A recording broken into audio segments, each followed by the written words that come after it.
नमस्कार, स्वास्थ्य सरोकारमा यहाँलाई स्वागत छ। आजको अङ्क केही विशेष र पृथक रहेको छ। आज हामीसँग एउटा त्यस्तो व्यक्तित्व हुनुहुन्छ जसका धेरैवटा परिचय रहेका छन्। उहाँ बहुप्रतिभाशाली हुनुहुन्छ। चिकित्सा क्षेत्रमा मात्रै नभएर उहाँले साहित्य सिर्जनाको क्षेत्रमा पनि उहाँको उत्तिकै उल्लेखनीय भूमिका र योगदान रहेको छ। उहाँ पहिलो तथा वरिष्ठ महिला स्त्रीरोग विशेषज्ञ हुनुहुन्छ। यस्तै उहाँ फिल्म निर्माता पनि हुनुहुन्छ, गीतकार हुनुहुन्छ, सङ्गीतकार हुनुहुन्छ। उहाँका धेरै चर्चित बहुआयामिक रूपमा प्रख्यात हुनुहुन्छ। यति मात्र नभएर उहाँ एउटा कुनै जमानाको कुशल टेबल टेनिस प्लेयर पनि रहनु भएको थियो। ओम अस्पताल सञ्चालन तथा ओम अस्पतालको निर्माण गर्नेदेखि लिएर चिकित्सा क्षेत्रमा उहाँले नेपालको पहिलो टेस्ट ट्युबबाट बच्चा जन्माउने प्रविधि लगायत क्षेत्रमा उल्लेखनीय योगदान पुर्याउनु भएको छ। उहाँका यस्ता विशेष प्रतिभाहरू के रहेका छन्, यी विषयहरूमा आज हामी कुराकानी गर्नेछौँ। आजको हाम्रो गेस्ट हुनुहुन्छ डाक्टर भोला रिसाल। उहाँलाई स्वागत गर्न चाहन्छु। डाक्टर साहब, स्वागत छ कार्यक्रममा। धन्यवाद। डाक्टर साहब, मैले भर्खरै भनिहालेँ, यो धेरैवटा परिचय रहेका छन् हजुरको।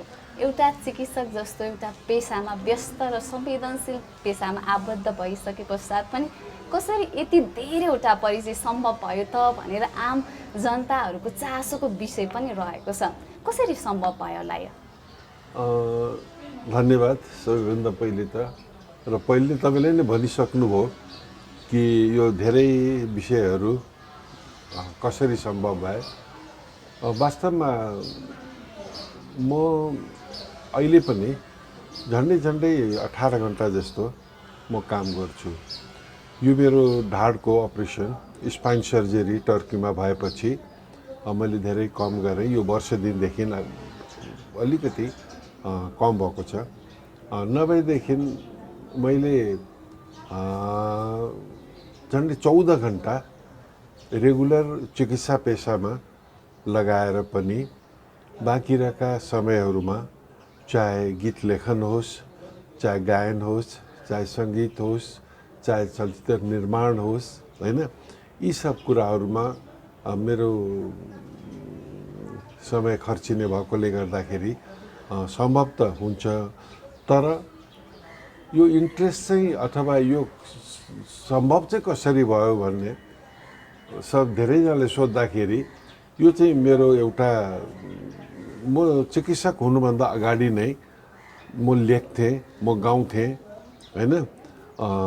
त्यसकारण त्यो पेसालाई चाहिँ अथवा त्यो मेरो जुन हबी, मेरो पारिवारिक, मेरो बुवा पनि एउटा कुशल कवि, मेरो दाजु कालीप्रसाद रिजाल उहाँ कवि, रमाप्रसाद, लक्ष्मीप्रसाद काकाहरू उहाँहरू कवि, बहिनी गीतादेखि दुर्गा दिदी दुर्गा, लोचन रिजाल, यी सबैको एउटा हाम्रो पारिवारिक पृष्ठभूमि जुन छ, त्यसले गर्दाखेरि मैले आफ्नो यो लेखन क्षेत्रलाई, गायन क्षेत्रलाई चाहिँ कहिले पनि कम हुन दिइनँ। भरसक सकेसम्म अलिकति जस्टिफाई गर्ने नै कोसिस गरेको छु। तर अब अहिले आएर अलिकति कम चाहिँ यो कोरोनाले गर्दाखेरि पनि होला थोरै कम चाहिँ भएको छ। एकदमै व्यस्त रहनुहुन्छ, एकदमै चहल पहल बिहानैदेखि नै सुरु हुन्छ। कसरी एक दिनमा दैनिकीको कुरा गर्नुपर्दा कसरी दिनहरू बितिरहेको छ, एक दिनको व्याख्या गर्नुपर्दा? स्पाइन सर्जरी भन्दा अगाडिका दिनहरू र त्यसपछिका दिनहरूमा धेरै फरक छ। यो स्पाइन सर्जरी भएपछि त म झन्डै वर्ष दिन केही नगरिकनै मैले बिताएँ। त्यसमा खालि मेरो लेख्ने कामहरू र अरू सङ्गीतकारहरूले सङ्गीत भरेर अरू गायकहरू, विभिन्न गायकहरूलाई शिव परियारदेखि मेलिना राईहरू, युवराज गुरुङदेखि लिएर, होइन, आनन्द कार्की, यी सबैले गाए। तर त्यति मैले यो एक्टिभ भएर यो 1.5 वर्षको पिरियडमा चाहिँ मैले गरेको छैन। त्यसकारण म यो पिरियडलाई बाद दिने हो भनेदेखि त मेरो सबभन्दा जीवनको लक्ष्य भनेको चाहिँ महिलाहरूकै रोग, उनीहरूको रोगको निदान, उपचार, भन्नुहोस् न, एउटा सबभन्दा खुसी लाग्ने कुरो चाहिँ मैले जब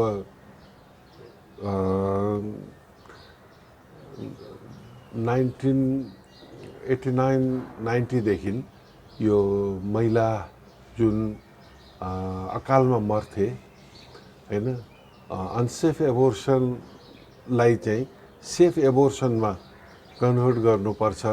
जबसम्म कानुनी मान्यता पाउँदैन तबसम्म यो मातृमृत्यु दर कम हुँदैन भनेर मैले उठाएको जुन एउटा अभियान, त्यसमा त्यति बेला सांसद हुनुहुन्थ्यो सुनिल भण्डारीजी हैन, अहिले सर्वोच्चको वकिल हुनुहुन्छ हाम्रो न्यायाधीश सपना मल्ल, अनि डाक्टर अरुणा उप्रेती, लक्ष्मीराज पाठक हैन, यी सबैले साथ दिएको हुनाले 2002मा त्यो एउटा कानुनी मान्यता पायो।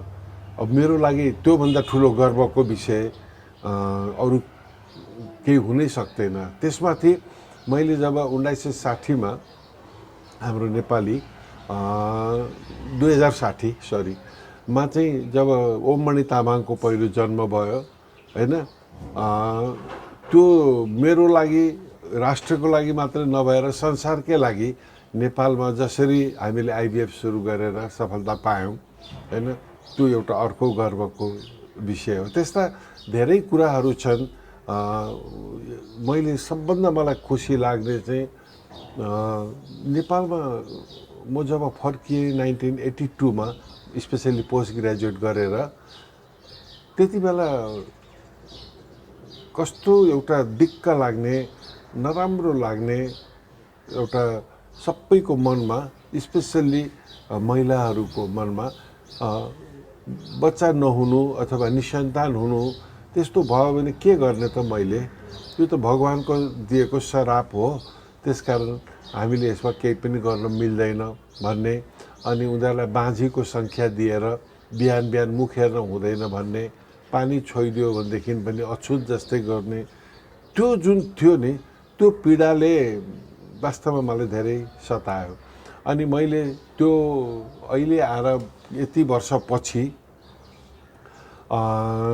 झन्डै भन्नुहोस् कि यो त 30औं वर्ष पछि आएर बल्ल अहिले सिलगढी डोटी, दार्चुला, बझाङ, जुम्ला, हुम्ला हैन, मुगु, कालीकोट, दार्चुला, यी सब एरियाबाट उनीहरूलाई मनमा के जाग्यो भनेदेखि यो त भगवानको श्राप होइन रहेछ, यो त हाम्रो अनभिज्ञता रहेछ, हामीले उपचार गऱ्यौँ भनेदेखि त बच्चा हुँदो रहेछ भनेर आजभन्दा 7 वर्ष अगाडि जब जाजरकोटको महिलाको बच्चा भयो, अनि सबै सोध्न पुगे हैन, ती एकजना महिलाले गर्दा पश्चिममा अहिले त्यति ठुलो लहर आएको छ। पूर्व त अलिकति पहिलेदेखि नै जाने बुझेको ठाउँ, मान्छेहरूले सुन्ने बुझ्ने, तर पश्चिममा यति ठुलो मिसकन्सेप्सन थियो यो निसन्तानको बारेमा।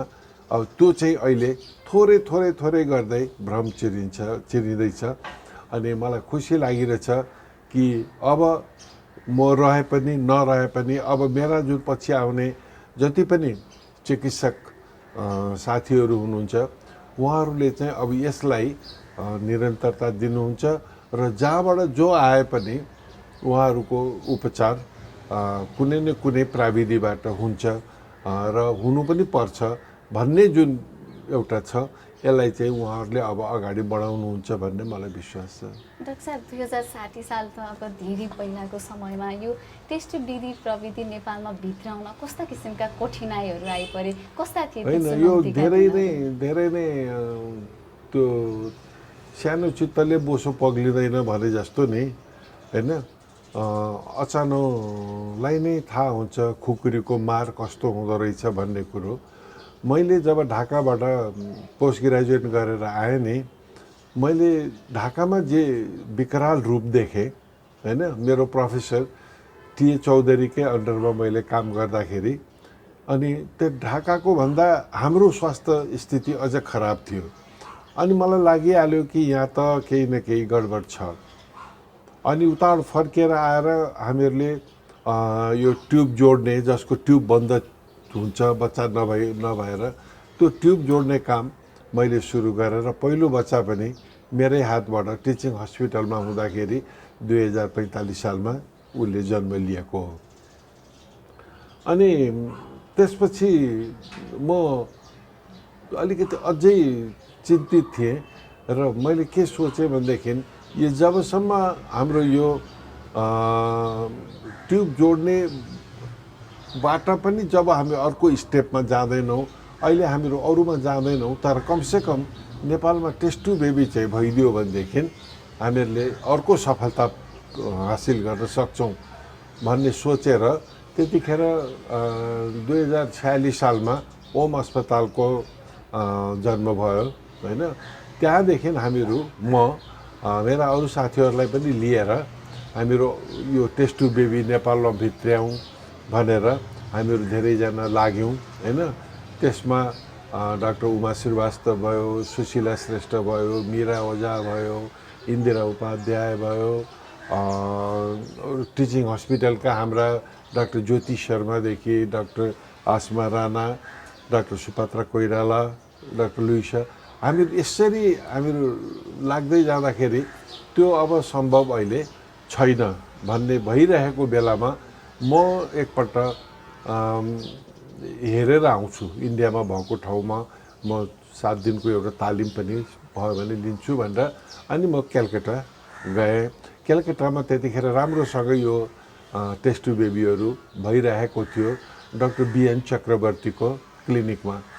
अनि त्यहाँ गएर जब मैले 3 दिन अब्जर्भेसन जब गर्न थालेँ, हेर्न थालेँ, कस्तो अचम्मको एउटा सिन मेरो अगाडि आयो। अब मलाई त्यहाँ कसले चिन्छ भनेर म जहाँनिर पेसेन्टहरू वेट गर्थेँ नि, वेटिङ एरियामा साधारण भएर म त्यहाँ बस्दाखेरि मलाई चिन्ने धेरै रहेछन्, थाहा छैन। अब बेसी त पूर्वतिरबाटै गएका त्यहाँ महिलाहरू हुनुहुँदो रहेछ। अनि डाक्टर साहब भनेर मलाई उ गरेँ। अनि मैले बुझिहालेँ कि अब धेरै कुरा त नगरौँ, तर कति जति रहेछन् भनेर हेर्दा झन्डै 50% त्यहाँ वेटिङ हलमा भएको महिलाहरूमा नेपाली रहेछन्। विचार गर्नुहोस् होइन। अब त्यहाँ चाहिँ करिब 30-35 जना थिए होला, त्यसमध्ये 15-20 जना नेपालीहरू हुनु भनेको त यो त एउटा ठुलो नेपालको धनराशि पनि बाहिर जानु हो र त्यो पीडा घरखेत बेचेर कति दिनको लागि भारत गएर बसेर अनि उपचार त्यसैपालि हुन्छ कि अर्कोपल्ट हुन्छ फेरि जानुपर्ने त्यस्तो अवस्थालाई चाहिँ अब यदि मैले अहिले पनि केही गर्न सकिनँ भने यो मरेको र बाँचेको केही पनि फरक हुन्न, के गर्ने त मैले भनेर अनि त्यति बेलैदेखि मैले एउटा जुन मेरो आउटडोर टिकट थियो त्यो टिकटमा पनि मैले क्यान्सर म्यानेजमेन्ट CSCM भन्ने कार्ड डेभलप गरेँ। त्यसमा चाहिँ क्यान्सर म्यानेजमेन्ट, क्यान्सरको पनि त्यस्तै थियो, दुर्दशा थियो।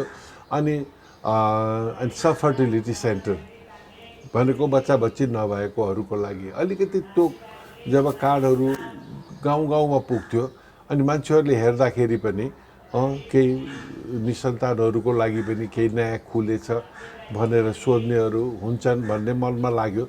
अनि त्यसरी म त्यहाँबाट फर्केर आएपछि मैले 54 सालदेखि एकदमै कसिएरै म लागेँ। त्यति बेला हाम्रो सेन्टर खोल्ने खालको ठाउँ पनि थिएन, घर पनि थिएन, किनभने ओम हस्पिटल पनि पुरानै ठाउँमा थियो होइन। अनि 54देखि हामीले बनाउन थालेर 58मा सक्यौँ। अनि सकेपछि अनि यो जुन तत्कालीन राजाबाट 58मा उद्घाटन भयो ओम हस्पिटल। अनि शेरबहादुर जुन प्रधानमन्त्री हुनुहुन्थ्यो उहाँले यो हाम्रो ओम IVF सेन्टरको उद्घाटन गरेपछि 60 सालमा हामीले राजेन्द्र तामाङ, सन्ध्या तामाङको, ओममणि तामाङको जन्म भयो र उहाँहरूले छोराको नाम पनि ओममणि नै राख्नुभयो। त्यस्तै हाम्रो doctor Sushil Koirala dental surgeon renowned जो हुनुहुन्छ उहाँका छोराहरू जुम्ल्या भए, उहाँको पनि भारत गएर नभएर आउनुभएको थियो। त्यस्तै हाम्रो डाक्टर हाम्रो मिस्टर केशव भट्टराई जो अलि बित्नुभयो, चलचित्र सङ्घको जो अध्यक्ष हुनुहुन्थ्यो निता, यी बच्चाहरू चाहिँ पहिले ब्याचमा जन्मिएपछि नेपालले पनि आइभिएफमा एउटा ठुलो फड्को मार्यो। त्यहाँदेखि अहिले अब त अहिले झन्डै 14वटा सेन्टर छन् होइन, धेरैजना डक्टरहरू आइसक्नु भइरहेछ, उहाँहरूले गर्नुहुन्छ। डाक्टर साहब, कुनै एउटा जमाना थियो, कुनै एउटा समय थियो त्यहाँ जहाँ हजुरले के भन्नुभएको थियो है, हे भगवान् मलाई एउटा टेस्ट ट्युब प्रविधिबाट बच्चा नजन्माइकन चाहिँ मृत्यु नदिनु है भनेर जुन एउटा कामना गर्नुभएको थियो। अहिले त मोर देन मैले स्टडी गरे अनुसार 2000 भन्दा पनि बढी भइसक्यो भनेपछि 2000 त हाम्रो ओम हस्पिटलमै भइसक्यो होइन जन्मिएको। 2000 भन्दा बेसी त, किनभने मैले 500 100 टेस्ट ट्युब बनायौँ, त्रिरञ्जन बनायौँ, 500 बनायौँ र यो 3 वर्ष अगाडि नै हामीले 1000 बनाउने भनेर प्लान गरिराख्दा मैले ओम हस्पिटल छोड्नु पर्यो, म त्यहाँबाट हिँडेँ। मलाई अहिलेसम्म मलाई लाग्छ झन्डै पुग्न 1500-2000 भएको हुनुपर्छ, तर यो बिचमा कोरोनाले गर्दा अलिक घट्यो होला, भनौँ त्यही पनि रफली 2000 जति भएको होला होइन। अब त्यो कस्तो थियो भनेदेखि यो 55-56 सालको कुरो हो यो होइन। अनि त्यो बेलामा मैले सधैँ म के गर्ने, बाद यत्तिकै बित्ने हो कि यो, किनभने त्यो ओम पनि नयाँ बनाउन सकिएको छैन होइन। अनि यो आइभिएफ स्टार्ट गर्ने ठाउँ पनि छैन होइन। अनि ती कति ढाँट्नु त्यो महिलाहरूलाई पनि, सर कहिले सुरु हुन्छ भन्छन्। अनि एउटा पेपरले मलाई विमर्श भन्ने पेपरले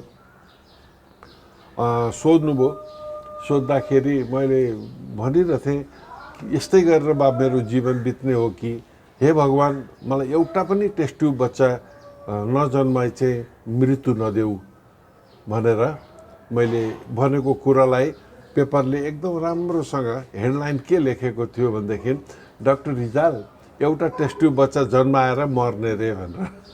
त्यसले गर्दा अर्को सेन्सेसन क्रिएट गर्यो मान्छेहरूलाई होइन। अनि त्यो धेरै नै त्यसले खलबली पनि मचायो र वास्तवमै मलाई त्यो जब 2060 सालमा जब पहिलो यो बच्चा ओममणि तामाङ लगायत 4 जना जुन बच्चाहरू जन्मिए, त्यसपछि साँच्चै भन्नुहुन्छ भनेदेखि मैले त्यो मृत्युसँग बा केही भइहाल्छ कि बा ओम हस्पिटललाई केही हुन्छ कि बा मलाई केही हुन्छ कि यो यत्तिकै तुहिने हो कि भन्ने जुन डर लाग्थ्यो नि, त्यसले त्यो डर हराएको हुनाले पनि मलाई एउटा ठुलो बाँच्ने हौसला दियो र म त्यो दिन बिर्सिन्न। मलाई बधाई दिनको लागि मेरो ओम हस्पिटलको अगाडिपट्टि आएर डाक्टर अशोक बास्कोटा लगायत यत्रो ठुल्ठुला सबै सर्जनहरू डक्टरहरू आएर त्यहाँ खुसी मनाउनु भएको थियो। त्यसकारण त्यस्तो हुँदो रहेछ, एउटा सेन्टिमेन्टल एट्याचमेन्ट हो। अहिले चाहिँ गर्व महसुस हुन्छ यति धेरै बच्चाहरू जुन तपाईँले भित्राउनु भएको प्रविधि मार्फत जन्म लिँदा चाहिँ कस्तो महसुस गर्नुहुन्छ? होइन, मलाई त कस्तो भनेदेखि जे गरे पनि अरूको खुसीमा जब मान्छे रमाउन चाहन्छ नि र जब अर्काको खुसी देख्दाखेरि आफू खुसी हुने जब मान्छेलाई बानी पर्छ नि, त्यो मान्छे जति भाग्यमानी कोही पनि होइन भन्छु म होइन। एउटा सानो कुरा म भन्न चाहन्छु, मान्छे किन दुखी हुन्छ भनेदेखि नि ऊ आफ्नो दुःखको कारणबाट प्राय दुखी हुँदैन। जब उसले अर्काको खुसी देख्छ नि, अर्कालाई जब खुसी देख्छ, त्यो खुसी उसले सहन सकेन भने संसारको सबैभन्दा अभागी पनि त्यही हो र सबभन्दा ज्यादा दुखी पनि त्यही हो। ऊ कहिले पनि खुसी हुन सक्दैन। त्यसकारण मैले सबैलाई भन्ने गर्छु, अर्काको खुसीमा रमाउन सिक, अनि मात्रै तिमी बाँच्न सक्छौ, तिमीलाई बाँच्ने आधार हुन्छ। त्यसै कारण जब मेरा बिरामीहरू मलाई आएर धन्यवाद दिन्छन् होइन, भगवान्कै अर्को रूप भन्छन् अथवा सन्तानेश्वर महादेव भन्छन्, यी सब कुराहरू भन्दाखेरि मलाई जति खुसी लाग्छ, जति गर्व लाग्छ होइन, र मैले जीवनमा पाउनुपर्ने जति पनि एचिभ गर्नुपर्ने चिजहरू थियो, अब के बाँकी रह्यो त? ठिक छ, सबैको जिन्दगीमा सबै चिज त पुग्दैन, तर मैले खोजेका कुराहरू त कमसेकम भए नि त भनेर, त्यसै कारण जब मेरा बिरामीहरू खुसी हुन्छन् अनि मलाई पनि एकदम गर्व लाग्छ, खुसी लाग्छ। अझै पनि उनीहरूको खुसीको लागि अथवा उनीहरूको जीवन सपार्नको लागि मैले के गर्नुपर्छ, मेरो त्योभन्दा बाहेक अरू ध्यानै हुँदैन क्या। त्यसकारण जुनसुकै तरिकाबाट पनि उनीहरूलाई खुसी दिउँ भन्ने एउटा सानो हाम्रो अहिले यो चलचित्र बोर्डको हाकिम हुनुहुन्छ, मतलब उहाँ चाहिँ अहिले अध्यक्ष हुनुहुन्छ, दाहालजी, दयाराम दाहालजीको बच्चा थिएन है। अनि उहाँ पनि एज ए पेसेन्ट जसरी अरू आउँथे त्यसरी आउनुभयो, तर म पनि सिनेमामा भएको हुनाले हाम्रो अर्कै रिलेसन थियो, चिन्जान थियो। अनि उहाँको बच्चा त हुने भयो होइन, तर अलिकति अप्ठ्यारो के थियो भने बच्चा प्रिम्याच्योर पनि हुने भयो, महिना नपुगी जन्मिने भयो। अब यसको लागि कसरी उपाय गर्ने, के गर्ने भन्दा भन्दै बच्चा पनि जन्मियो होइन। अब त्यसरी जन्मिएको बच्चाले निकै दिन अप्ठ्यारो स्थिति सृजना गर्यो। यसमा डाक्टर रिता सिंह हाम्रो पेडियाट्रिसियन, उहाँले धेरै नै त्यसलाई पनि मेहनत गर्नुभयो। हाम्रो अल्ट्रासाउन्ड गर्ने डाक्टर आनन्द श्रेष्ठ, उहाँले त्यसरी नै उहाँलाई ढाडस दिनुहुन्थ्यो, राम्रोसँग अल्ट्रासाउन्ड गरेर बताइदिनुहुन्थ्यो। त्यो बारेमा उहाँले एउटा सूर्योदय भन्ने डकुड्रामै बनाउनु भयो होइन, जुन कि मैले रिलिज गर्न सकेको छैन, गरौँला, तर यति राम्रो बनाउनु भइरहेछ होइन।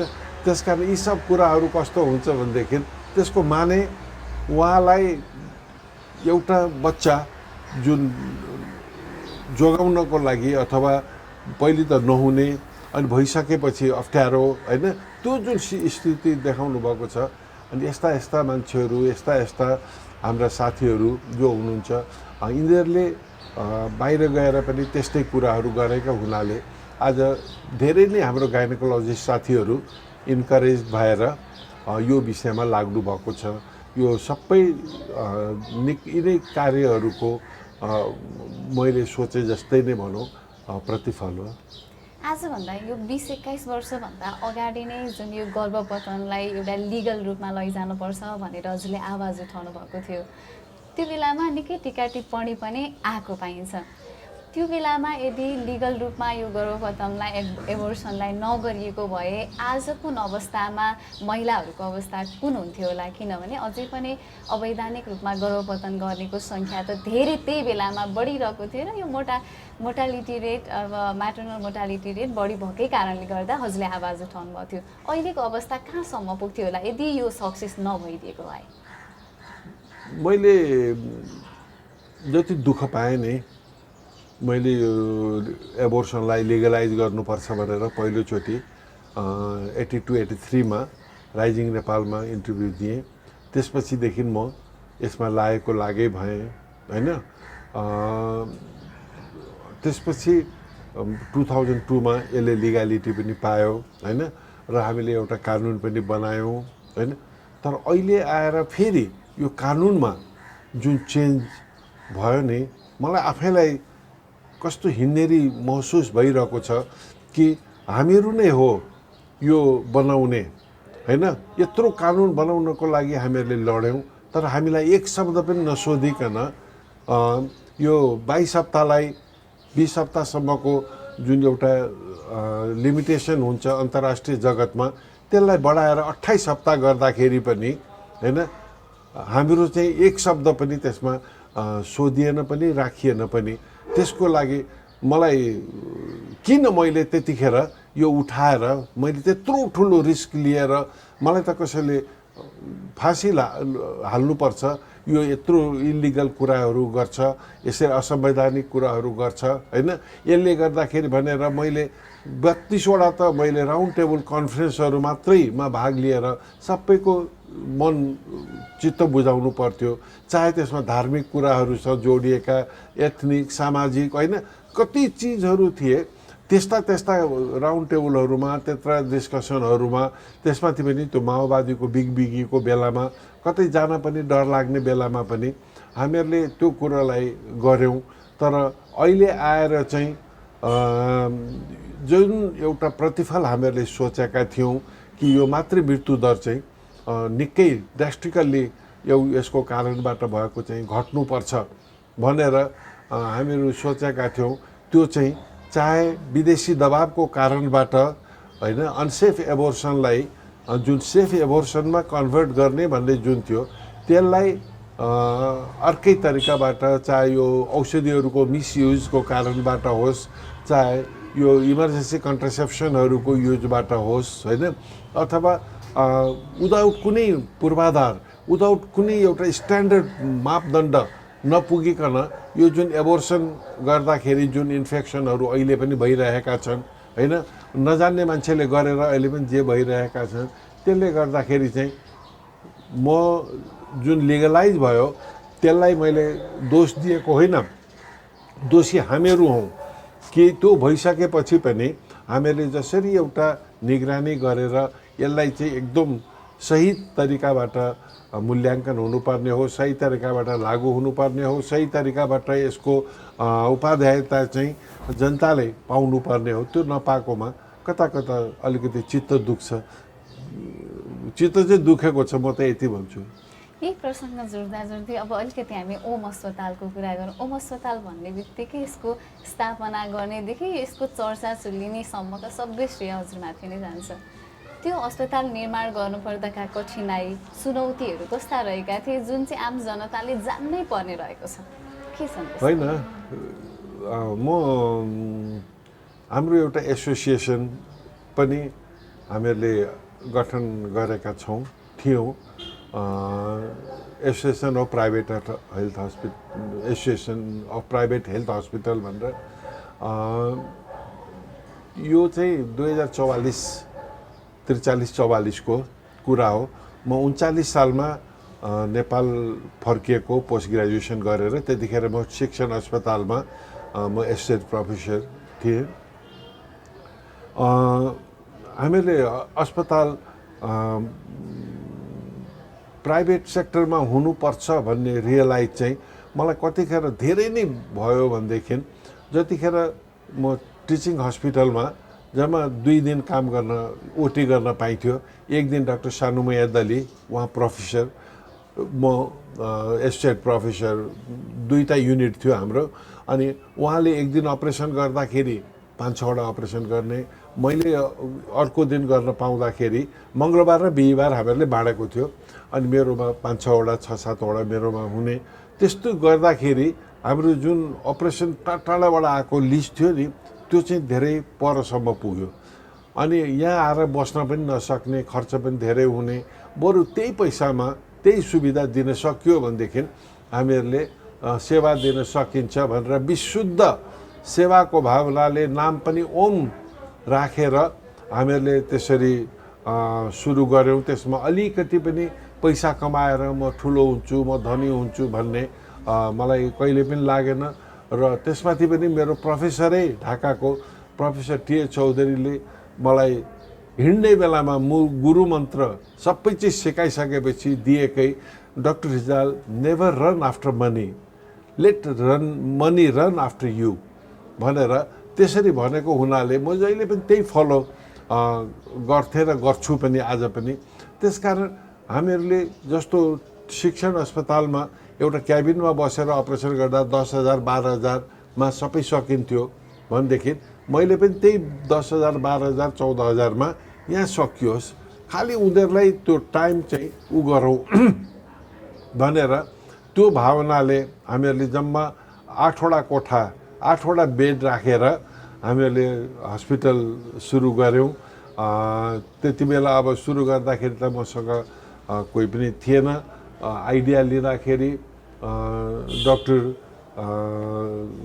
गोविन्द शर्मा, डाक्टर मधु घिमिरे अनि डाक्टर ध्रुव शर्मा मुडबरी होइन हामीहरू थियौँ। र पछि डाक्टर गुरु ढकाल, डाक्टर सुपात्रा कोइराला, डाक्टर आनन्द श्रेष्ठ होइन, अझ पछि गएर डाक्टर हरिकिशोर होइन, यसरी डाक्टर साहबहरू, डाक्टर लुइसा राजपूत, यसरी हामी जोडिँदै गयौँ। अनि एउटा सानो एक घरबाट 4 घर उहीँ सुरु गऱ्यौँ। अनि पछि गएर 50 सालदेखि चाहिँ होइन अब हामीहरू नयाँ आफ्नो नबनाइकन हुँदैन भन्ने भयो।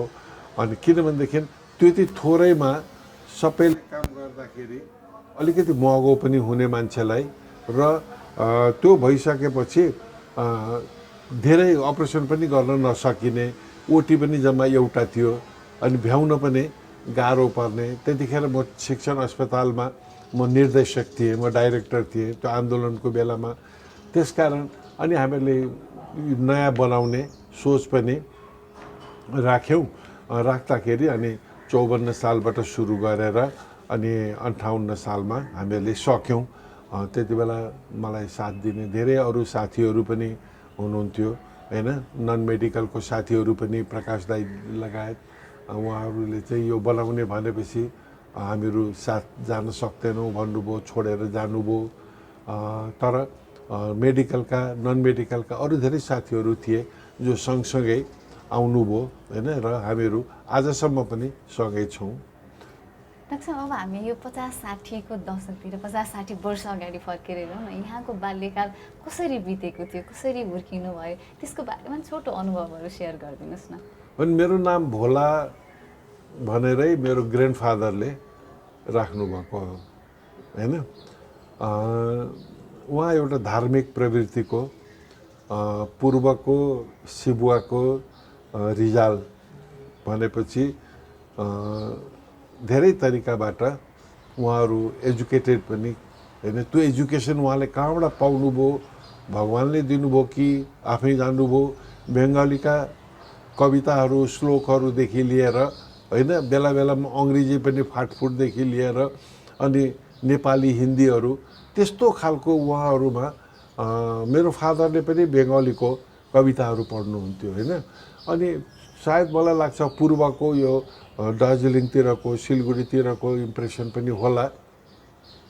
अनि पूर्वको त्यो रिजाल भनेपछि अलिकति खान लाउन पनि सम्पन्न होइन, र आफ्नो बालबच्चालाई चाहिँ पढ्नको विकल्प केही पनि छैन भनेर इन्डियाबाट टिचर ल्याएर पनि हामीलाई राख्नुभयो होइन। हामीले त्यसरी पढ्यौँ होइन। र उहाँकै दूरदर्शिताले गर्दाखेरि पढाइ भएन भनेदेखि यी सबै बिग्रिन्छन् भनेर धनकुटाबाट धरान अनि त्यसरी विराटनगर सरे। अहिले त काठमाडौँबाट अब मेरा 3टा छोरा, 2टा डक्टर, डाक्टर कपिल रिजाल, प्रलय रिजाल अनि इन्जिनियर माइलो मनिष रिजाल, यिनीहरू क्यानाडामा छ। ऊ एकजना नर्वे, एकजना लन्डन, सबै अब बाहिर छन्। हामी सरला, मेरो मिसेस र म मात्रै अहिले यहाँ छौँ होइन। यसरी हाम्रो माइग्रेसन हुँदै हुँदै हुँदै एउटा समय परिस्थितिले यदि माओवादी इन्सर्जेन्सीहरू नभएको भएदेखि कसैलाई पनि बाहिर पठाउन बाध्य हुनु पर्दैन थियो। सेक्युरिटी थिएन, आफू बस्न मेरै के थियो भनेर मलाई नै गभर्मेन्टले एउटा सेक्युरिटी दिएको थियो त्यतिखेर। त्यसकारण त्यो परिस्थिति चाहिँ सानैमा मलाई उहाँको पूजा गर्न बसेपछि जहाँ मलाई राख्नुहुन्थ्यो म त्यहाँबाट कहिले पनि उठ्दिनँ थिएँ अरे होइन। अनि उहाँले नै मलाई भोला भनेर राख्नुभएको। त्यसकारण म पछिसम्म पनि उहाँले मलाई भन्नुहुन्थ्यो र गर्नु पनि हुन्थ्यो कि तेरो सानैदेखिको स्वभाव यही हो, तैँले सबै सधैँ अरूलाई नदिकन कहिले पनि खाइनस् भन्नुहुन्थ्यो होइन। अनि जे भन्यो त्यो मान्ने भएकोले नै तेरो नाम भोला, साँच्चै त भोला नै होस् भन्नुहुन्थ्यो। र अहिले पनि जब उहाँ त बित्नुभयो 23 सालमा, तर पछिसम्म पनि उहाँले भन्नुहुन्थ्यो तैँले गरेका कामहरू, तैँले दिएका अर्थीहरू कति मान्छेहरूलाई कति काम लागेको छ। अब मलाई 1 पैसा दिनुभयो, अलिकति केही दिनुभयो भने म आफूले नराखेर अर्कालाई दिन्थेँ अरे। तँलाई चाहिएको छ भनेर सोध्थेँ अरे अनि अरूलाई दिन्थेँ अरे। अब त्यो नेचर कहाँबाट आयो, कसरी आयो त्यो त मलाई थाहा छैन। तर अहिले पनि अघि मैले भने नि, अरूलाई खुसी दिन सकियो, अरूको उपचार गर्न सकियो, अरूको मुखमा हाँसो ल्याउन सकियो भनेदेखि चाहिँ सबभन्दा खुसी त्यहाँ लाग्छ। नराटी भन्नुपर्दाखेरि अहिलेको जुन देशको परिस्थिति छ नि, त्यसले चाहिँ साह्रै नै चिन्तित तुल्याएको छ। अब किनभने यो राजनीतिभन्दा बाहेक अरू त, राजनीति एउटा खेती भयो क्या, व्यवसाय भयो। त्यसकारण अलिकति सिचुएसन बेग्लै छ। अब सबै बाहिरको सुख सुविधा अरू छोडेर जति पनि चिकित्सकहरू हामीहरू यहीँ बस्यौँ, जो बाहिर गएर पनि यहाँ आए होइन, जो गएनन् बाहिर, यहाँ त धेरै छन् नि अपर्च्युनिटी पाउनेहरू होइन। डाक्टर भगवान कोइरालादेखि लिएर, डाक्टर सन्दुक रुईदेखि लिएर, डाक्टर सुनिल शर्मादेखि लिएर होइन, धेरैजना छन् जो कि एकदमै राम्रो बाहिर गयो भनेदेखि झन् उनीहरू फ्लरिस गर्न सक्थ्यो होइन। मलाई त कति अपर्च्युनिटी आएको थियो होला। त्यस्तोमा हामीहरू नगएर हामी नेपाल राष्ट्रियता भनेर हामीहरू यहीँ बस्यौँ। मलाई अलिकति पनि त्यसमा दुःख छैन। यहाँ बसेकै हुनाले केही गर्न सकियो, त्यो त एकदमै राम्रो कुरा हो। तर जति गर्न सक्नु पर्थ्यो अथवा सरकारी चेष्टाबाट पनि, हाम्रो त यो त निजी भयो, तर सरकारी चेष्टाबाट पनि आज नेपाल जुन स्थानमा मेडिकल हब बन्न सक्थ्यो, एजुकेसनको लागि एउटा समस्त विद्याकी राजधानी भने जस्तै संसारभरिकै होइन एउटा एजुकेसनल सेन्टर नेपाल हुन सक्थ्यो। हेर्नुहोस् त, हाम्रो देशमा जस्तो यो 2 घन्टा यताबाट जाँदाखेरि सिन्धुली होइन, यताबाट जाँदाखेरि हाम्रो शिवभन्ज्याङ, अनि फेरि 2 घन्टा ओर्लियो भने उता तराई, यताबाट ओर्लियो भनेदेखि हेटौँडा, उताबाट ओर्लियो भने बर्दिवास। विचार गर्नुहोस् न, यति राम्रो ठाउँ हामीहरूले पाएर पनि केही गर्न नसक्नु। इन्डियाको हेर्नुहोस्, मसुरी हेर्नुहोस्, दार्जिलिङ हेर्नुहोस् होइन। अनि विरक्त लाग्छ क्या, किन त्यो बारेमा चाहिँ हाम्रा जसले पोलिसी बनाउनुहुन्छ, जसले राजनीति गर्नुहुन्छ, उहाँहरूलाई चाहिँ यो विकासतिर नलागेर किन सधैँ आफू मात्रै लडेर, यो 46 सालदेखि यतातिर त नि साँच्चै भन्ने हो भनेदेखि विरक्तको दिन जस्तो जान्छ। डाक्टर, एउटा राजनीति भन्ने बित्तिकै मलाई एउटा प्रसङ्ग जोड्न मन लागिहाल्यो। 2015-16तिर हजुरले के भन्नुभएको थियो भने, एउटा कुनै अन्तर्वार्ताको दौरानमा 5 वर्षसम्म अहिलेको प्रधानमन्त्री केपी शर्मा ओलीलाई चाहिँ 5 वर्ष राज्य सञ्चालन गर्न दियो भने चाहिँ के आशा छ भन्नुभएको थियो। अहिलेको परिस्थिति, यो जुन राजनीतिक परिस्थिति र देशको अवस्था जुन रहेको छ, त्यो अवस्था अहिले हेर्दाखेरि चाहिँ के आशावादी नै हुनुहुन्छ, सन्तुष्ट हुनुहुन्छ, अर्थात् के छ यसमा? कताबाट यो कुरो तपाईँले निकाल्नुभयो, मलाई बडा खुसी लाग्यो कि मैले 2टा कुरा भनेको थिएँ होइन। नेपालमा केपी ओली जति भिजन भएको मान्छे, किनभने अरू त बोल्दैनन् होइन, र केही गर्नु पनि पर्दैन।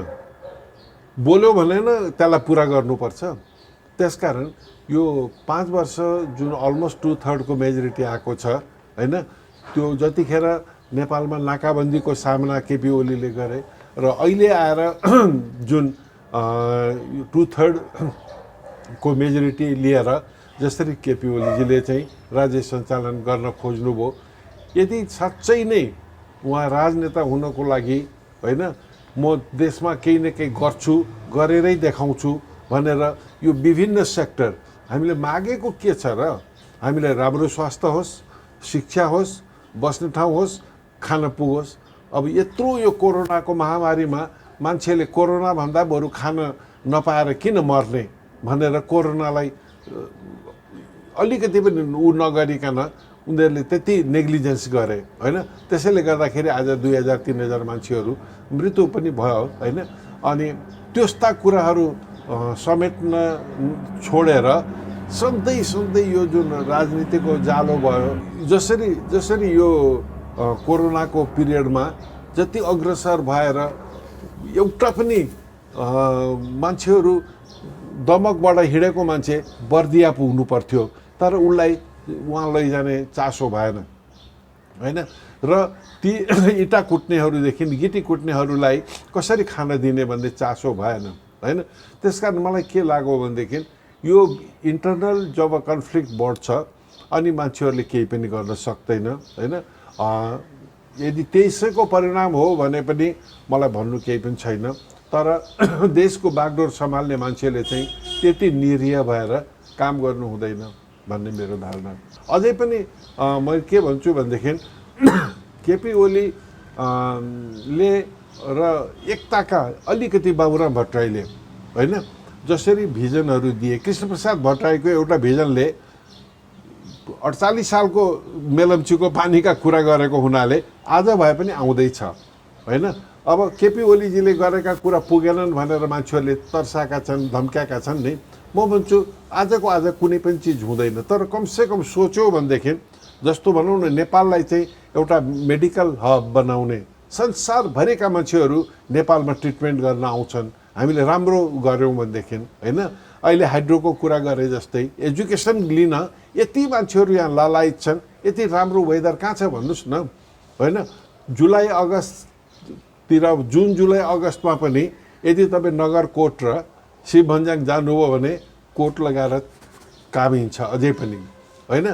यो हाम्रो तराईदेखि पहाडसम्मको जुन एउटा भौगोलिक बनोट छ त्यसले गर्दाखेरि यसलाई हामीले युटिलाइज गरेर चाहिँ साँच्चै अहिले अस्ट्रेलियाले, इङ्ल्यान्डले, अमेरिकाले, क्यानाडाले जसरी बाहिरका विद्यार्थीहरूलाई भित्र ल्याएर उनीहरूको एउटा राम्रो सोर्स अफ इन्कम भइरहेको छ। अहिले चाइना र बङ्गलादेशको हेर्नुभयो भनेदेखि नेपालबाट सयौँ विद्यार्थीहरू पढ्न गएका छन्। के त्यो अपर्च्युनिटी हामी नेपालमा दिन सक्दैनौँ र होइन। त्यसकारण यो दूरदर्शितामा कता कताबाट केबाट कमी भएकोले गर्दाखेरि मैले भन्नै पर्छ कि पहिले मैले जुन एउटा आशा देखेर मैले भने म त्यति आशा निराशा होइन, तर त्यो के हो भने जस्तो लागेको थियो भनेदेखि मैले आजभन्दा 9 महिना 10 महिना अगाडि अनलाइनलाई दिएको इन्टरभ्यूमा मैले त ठोकेरै भनिदिएको थिएँ कि यो देशमा एउटा गृहयुद्ध हुन्छ। मर्निङ सोच डे भने जस्तै होइन कि मान्छेहरू जब खान पुग्दैन, लाउन पुग्दैन, मान्छेहरू बौलाउन थाल्छन् भनेदेखि यो अहिलेका भिडहरू देखेर, राजनीतिक दलहरूका पछाडि लागेका भिड देखेर हामीले धेरै अन्दाज गर्नु मिल्छ कि उनीहरू चाहिँ के को लागि यो लागेका। कार्यकर्ता मात्रै त जनता होइनन् नि होइन। त्यसकारण अरू जुन जनताहरू छन् उनीहरूले कतिखेर उनीहरूको यो बाँध हुन्छ नि त्यो फुट्छ अनि यिनीहरू अगाडि आउँछन् र एउटा गृहयुद्ध हुनसक्छ। कुर्दैछन् यस्तो मान्छे जसले यो देश जोगाउला भनेर मैले मेरो देश डुब्ने लाग्यो किनार लगाइदेऊ भन्ने गीतमा पनि लेखिरहेको थिएँ, जुन हाम्रो माधव नेपालजीले सदनमै त्यो गीत भन्नुभयो। अनि त्यसै कारण अब देख्दाखेरि यो गर्नेले पनि गर्न पाएको छैन, गर्ने भावना पनि जागेको छैन होइन। र त्यतातिर भन्दा चाहिँ अरूतिर ज्यादा ध्यान गएको हुनाले अलिकति माथि उठ्ला, नेपालले चाहिँ केही न केही गर्ला भन्ने जुन आशा थियो त्यो चाहिँ सरी।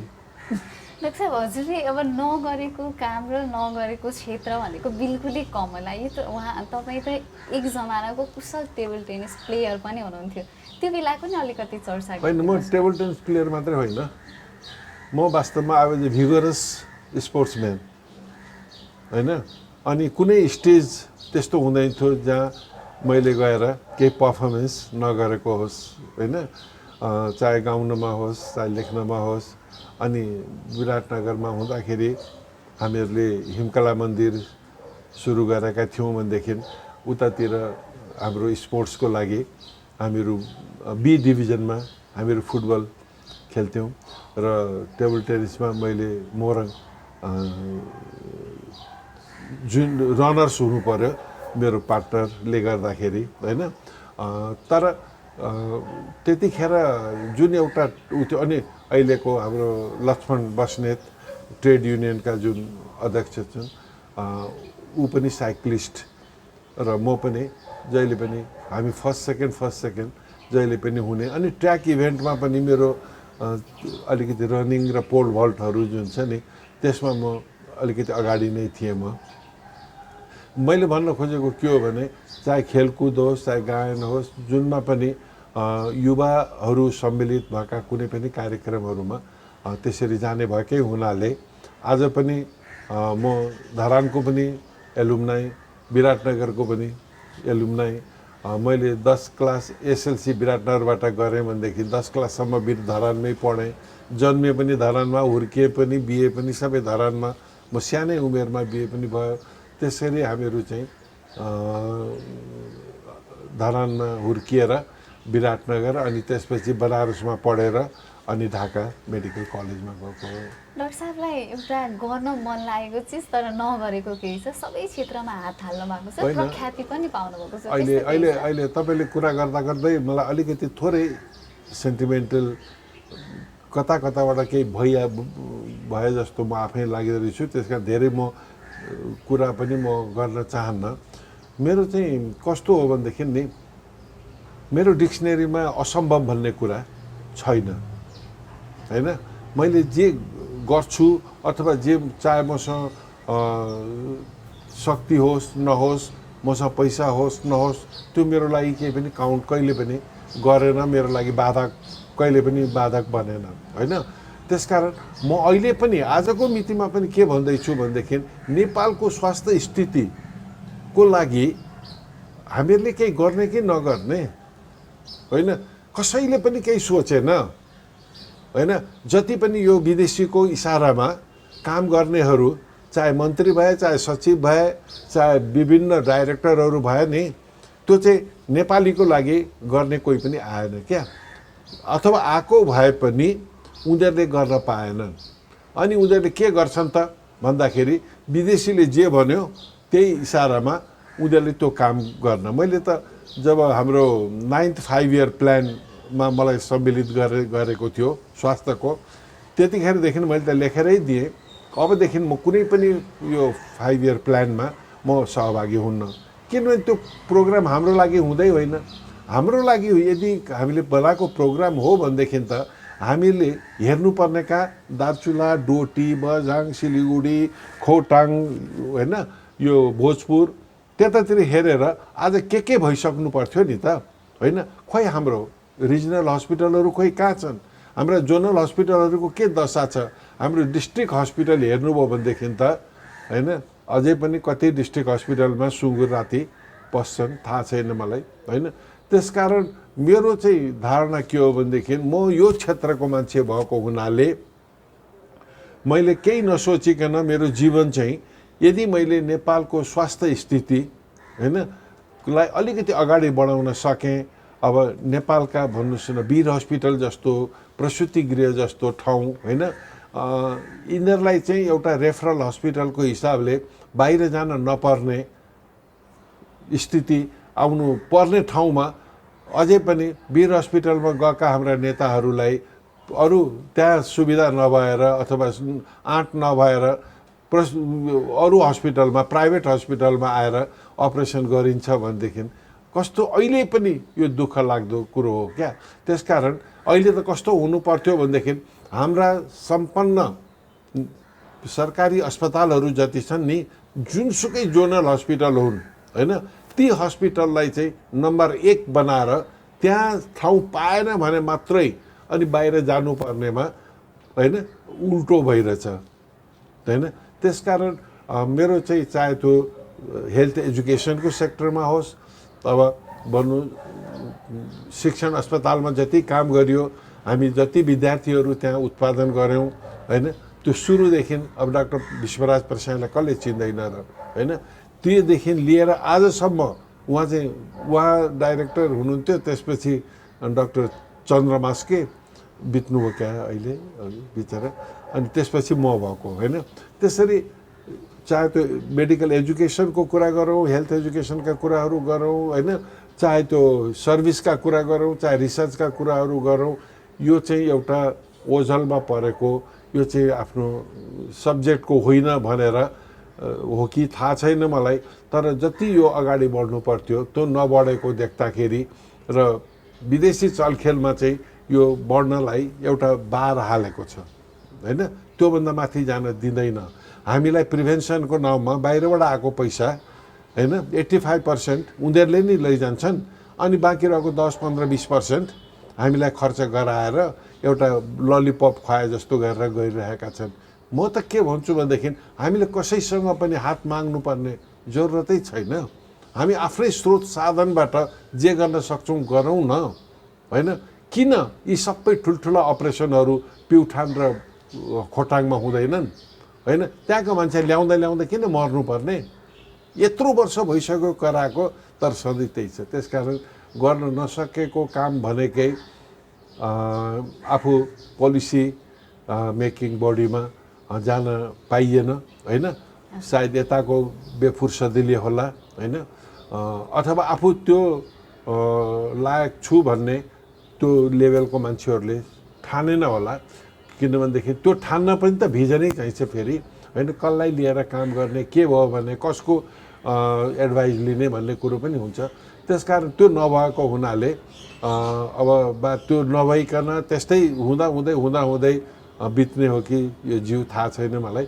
त्यसकारण त्यो चाहिँ सधैँ दुःख लाग्छ। विवाह भएको 57 वर्ष बितिसक्दा पनि उत्तिकै स्नेह र प्यार रहेको छ। म हजुरहरूको पारिवारिक वातावरणलाई एकदम इन्स्पायर पनि भइरहेको छ। कतिपयहरू पनि इन्स्पायर हुनुहुन्छ होला। एउटा सम्बन्धलाई राम्रोसँग अगाडि बढाउनको लागि चाहिँ के महत्त्वपूर्ण कुरा हुन्छ त्यो पनि अलिकति भनिदिनुहोस् न। अनि सबभन्दा ठुलो कुरो त के हो भनेदेखि नै यो पारिवारिक सम्बन्ध अथवा श्रीमान श्रीमती र आफ्ना बच्चाहरूसँगको सम्बन्ध भन्ने कुरो यदि कसैले आफ्नो प्रलोभनको लागि अथवा आफ्नो युगोको लागि जब कुनै रिस साध्नको लागि जब केही कुरो हुन्थ्यो भनेदेखि अनि मान्छेहरूमा खटपट, वर्गद्वन्द्व होइन, क्लास कन्फ्लिक्ट यी सब कुराहरू हुन्थ्यो होला। तर मेरो मिसेस सरला जो 12 वर्षको हुँदाखेरि जुन बिहे भयो त्यो बेलादेखि लिएर आजसम्म उनले मलाई पढ्नुपर्छ र पढाइको विकल्प केही पनि छैन र बिरामीको सेवामा लाग्छु भनेपछि त्यो लाग्नै पर्छ भन्ने जुन एउटा प्रेरणा उनले दिन्। र आज म गाइनेकोलोजिस्ट पनि उनीको प्रेरणाले गर्दाखेरि, उनीको यो अवस्थाले गर्दाखेरि हुन पाएँ।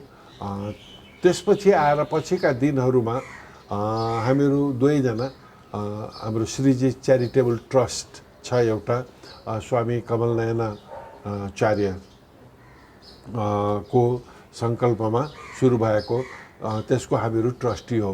त्यो लागेपछि अझ उनलाई यो आध्यात्मिक चिन्तन यति राम्रोसँग उनलाई त्यो ज्ञान आयो कि हामीहरूले आफ्नो लागि होइन अरूको लागि गर्नुपर्ने रहेछ भनेर झन्डै 12-13 वर्ष त्यो ट्रस्टमा उनले एज ए ट्रेजरर उनले सहयोग गरिन्। र आज आएर चाहे त्रिवेणीको गजेन्द्र मोक्ष दिव्यधामका कुरा गर्नुहोस्, चाहे काठमाडौँको छालिङमा श्रीवनमा होइन पञ्च महालक्ष्मीको मन्दिरको स्थापना भन्नुहोस्, चाहे बागलुङमा पञ्चकोटमा जुन शालिग्राम भण्डारको अथवा जुन शङ्खको जुन घण्टाको जुन अहिले प्रतिष्ठापन हुँदैछ, यस्ता चिजहरू अहिले आएर भएको हुनाले अब त्यसकै आशीर्वाद होला। उनलाई सरलालाई पनि सायद स्वामीजीकै आशीर्वादले, स्वामी कमलनयनाचार्य जुन हाम्रो गुरु हुनुहुन्छ उहाँको आशीर्वादले होला हामीहरूले सधैँ यो सत्सङ्ग बारेमा अथवा परोपकारको बारेमा अरूलाई केही गर्नुपर्छ होइन आफूलाई भन्ने जुन लाग्थ्यो, त्यसले गर्दाखेरि कहिले पनि अरूलाई दुःख दिउँ यसो गरौँ भन्ने नभएको हुनाले यो जीवन त्यसरी नै एकअर्काको परिपूरक भएर चल्यो र आजसम्म यसरी चल्दैछ। अब हामीहरू 58 वर्ष झन्डै वैवाहिक जीवनको यात्रामा हामी पुग्दैछौँ। र यो अर्को चाहिँ के हो भनेदेखि हामीहरूले सायद गरेको प्रतिफल पनि होला। अस्ति हामी दुवैजना कोरोना सङ्क्रमित भएर हस्पिटलाइज भयौँ हुँदाखेरि मैले जुन रिसिभहरू अलि 2-3 दिन त मैले छुँदै छैन तर जतिजनाले जसरी जे माध्यमबाट हामीहरूलाई भन्नुभयो नि राष्ट्रपतिदेखि लिएर हाम्रा प्रधानमन्त्रीहरू भूतपूर्व प्रधानमन्त्रीहरू माधवजीहरू भने त मैले नाम नलिउँ कसैको पनि होइन यति शुभेच्छाहरू साथीभाइहरूबाट आए नि त्यसैको आशीर्वादले पनि होला कि हामीहरू सधैँ एउटा शान्त वातावरणमा कुनै लोभ लालसा नगरिकन अरूलाई दुःख नदिउँ भनेर हामीहरू हुर्किराखेका छौँ त्यसकारण आफूमा केही त्यस्तो कन्फ्लिक्ट हुनुपर्ने अथवा विचलन हुनुपर्ने केही कारणै छैन।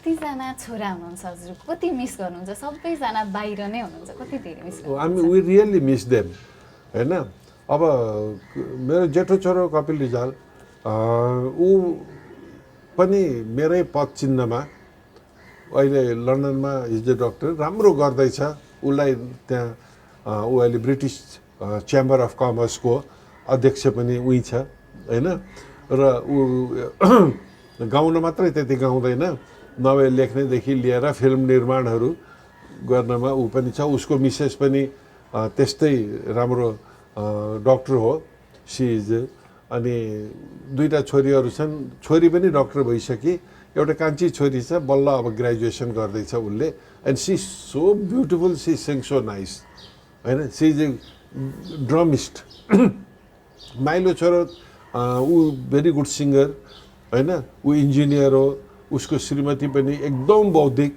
मेरो गौँथेलीको इङ्ग्लिस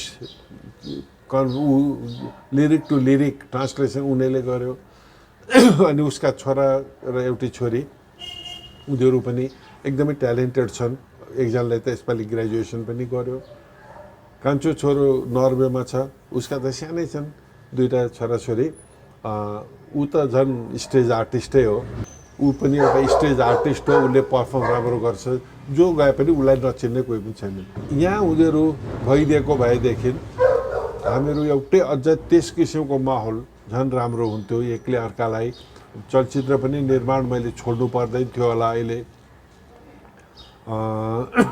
उनीहरूलाई पनि अझ आफ्नो प्रतिभाको लागि झन् सजिलो हुन्थ्यो होला होइन कोही राजनीतिमा लाग्थ्यो होलान् होइन कोही आफ्नै काममा लाग्थ्यो होलान् तर समय परिस्थितिले गर्दाखेरि हामीले नै उनीहरूलाई यहाँ रिटेन गर्न नसकेको सत्य हो अब अहिले चाहिँ छोराछोरीहरूले गर्दा पनि उनीहरू यहाँ आउन गाह्रो छ उहाँहरूले पनि एउटा सन्देश पठाउनु भएको छ कति हजुरलाई मिस गरिरहनु भएको छ भनेर एउटा सन्देश पठाउनु भएको छ त्यो चाहिँ हजुरलाई म देख्न माग्छु हेलो ड्याड आजको यो मौका राम्रो मौका मैले पाएको छु I would like to take this opportunity to thank you that you've been such a wonderful father. You are such a nice human being. मान्छेहरू कस्तो हुन्छ के हुन्छ भन्ने कुरा सुरुदेखि नै as a friend, more than a father, you are like a friend. You would talk to us.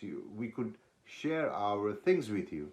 त्यो एउटा bonding जुन तपाईले क्रिएट गरिदिनु भएको थियो लिटल बिट टाइम तपाईको दिनभरिको काम सबै चिज व्यस्त गरेर सबै सकाएर आउँदाखेरि जुन अलिकति टाइम हुन्थ्यो जुन हामीसँग त्यो टाइम बिताउनु हुन्थ्यो त्यो टाइम चाहिँ तपाईले हामीलाई मात्र दिनुहुन्थ्यो which was sufficient, which was good, perfect quality time हाम्रो लागि.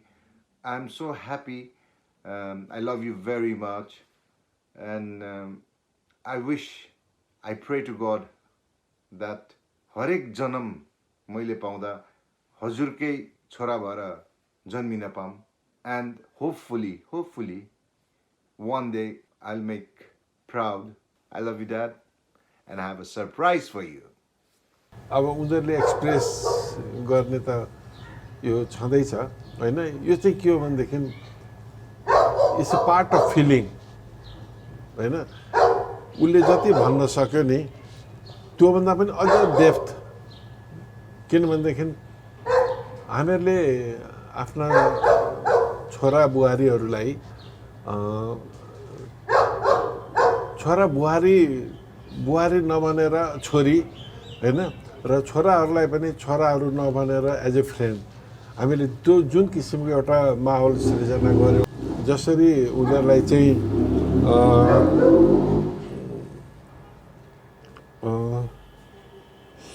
होइन त्यसरी जुन एउटा हाम्रो छ नि बन्डेज त्यो चाहिँ अझ नजिक भएको भएदेखि मैले अघि नै भने we could really be good friends होइन र एकले अर्कालाई अझ हामीहरू बुझ्ने अथवा हेल्प गर्ने किनभने जतिखेर यिनीहरू ठुला भए नि त्यतिखेर यिनीहरू बाहिर गइसकिरहेथे क्या त्यसकारण हामीले अब आफ्नो सुरुमा जति जे गर्न सक्यो त्यही नै हामीले गर्न सक्यौँ र अझै पनि गर्न नसकेको हो कि हामीहरूले होइन अब बाहिर पठाउँदा पनि म आफै स्वार्थी भएर है वास्तवमा बाहिर पठाएको हो किनभनेदेखि यहाँ राख्यो भनेदेखि मेरो आफ्नै लाइफ सेक्योर थिएन होइन मैले आफूलाई त जसरी भए पनि जोगाउँछु मलाई त जसले पनि चिन्छ चाहे मेची जाउँ चाहे महाकाली जाउँ जहाँ गए पनि भोकै मर्दिनँ अहिलेको दिनमा पनि भन्ने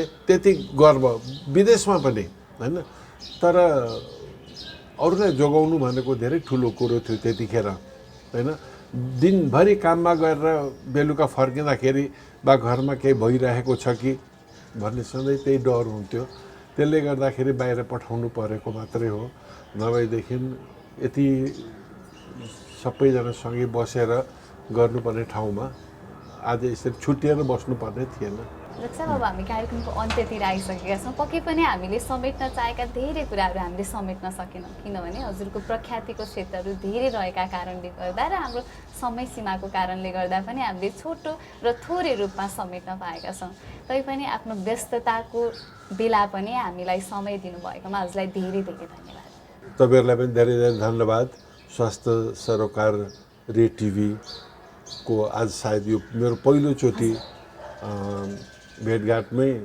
मलाई यति सेन्टिमेन्टल बनाइदिनु भयो मलाई थाहा थिएन कि तपाईँहरूले यति कुराहरू सबै निकालेर अरूलाई केही कुरो जानकारी गराउन खोज्दै हुनुहुन्छ भन्ने कुरो अब यो यति छोटो समयमा पनि हामीले धेरै कुरा कभर गऱ्यौँ अरू बाँकी रहेका पछि हामीहरूले गर्ने नै छौँ र सबैलाई मेरो जति पनि स्टाफहरू हुनुहुन्छ तपाईँहरू लगायत सबैलाई मेरो धन्यवाद छ र फेरि हामी भविष्यमा यति राम्रो तपाईँहरूले जसरी यसलाई निकाल्ने कोसिस गरेर जनता समक्ष जे लाने कोसिस गर्नुभयो यसले गर्दाखेरि अलिकति जनचेतनाको स्तर पनि बढाउनु पक्का पनि मद्दत गर्नेछ धन्यवाद